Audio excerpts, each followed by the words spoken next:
नमस्कार दोस्तों, आप सभी का स्वागत है आपके अपने YouTube चैनल विभा शहरावत पर। दोस्तों, आज हम जानेंगे कि श्री कृष्ण कैसे हुए कन्हैया। एक दिन वासुदेव प्रेरणा से कुल पुरोहित गर्गाचार्य गोकुल पधारे। नंद यशोदा ने आदर सत्कार किया और वासुदेव देवकी का हाल लिया।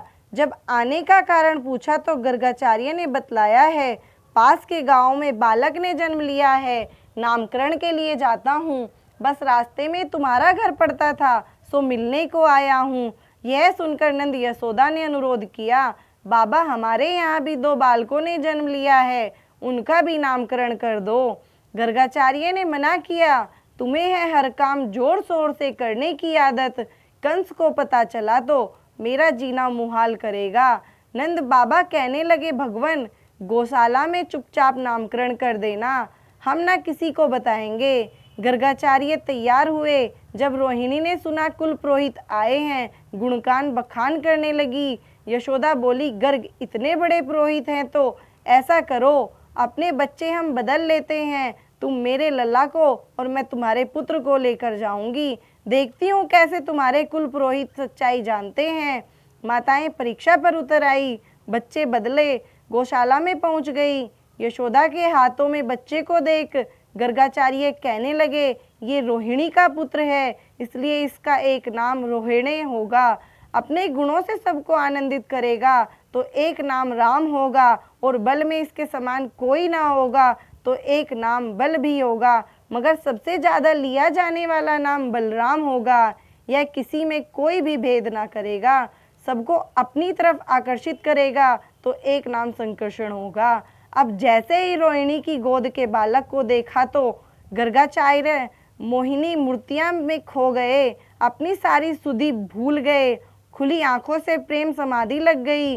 गर्गाचार्य ना बोलते थे, ना हिलते थे, ना जाने इसी तरह कितने पल निकल गए। यह देख बाबा यशोदा घबरा गए, हिलाकर पूछने लगे, बाबा क्या हुआ, बालक का नामकरण करने आए हो, क्या यह भूल गए।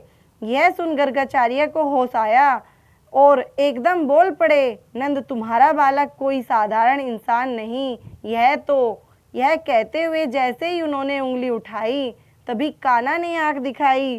कहने वाले थे गर्गाचार्य कि यह तो साक्षात भगवान है। तभी कान्हा ने आंखों ही आंखों में गर्गाचार्य को धमकाया है, बाबा मेरे भेद नहीं खोलना, मैं जानता हूँ बाबा यहाँ दुनिया भगवान का क्या करती है, उसे पूजा कर अलमारी में बंद कर देती है, और मैं अलमारी में बंद होने नहीं आया हूँ, मैं तो माखन मिश्री खाने आया हूँ, माँ की ममता में खुद को भिगोने आया हूँ। अगर आपने मेरा भेद बतला दिया, मेरा हाल क्या होगा, यह मैंने तुम्हें समझा दिया। मगर गर्गाचार्य मान नहीं पाए। जैसे ही दोबारा बोले, ये तो साक्षात तभी कान्हा ने फिर धमकाया, बाबा मान जाओ, नहीं तो जुबान यहीं रुक जाएगी और उंगली उठी की उठी रह जाएगी। यह सारा खेल आंखों ही आंखों में हो रहा था। पास बैठे नंद यशोदा को कुछ ना पता चला था।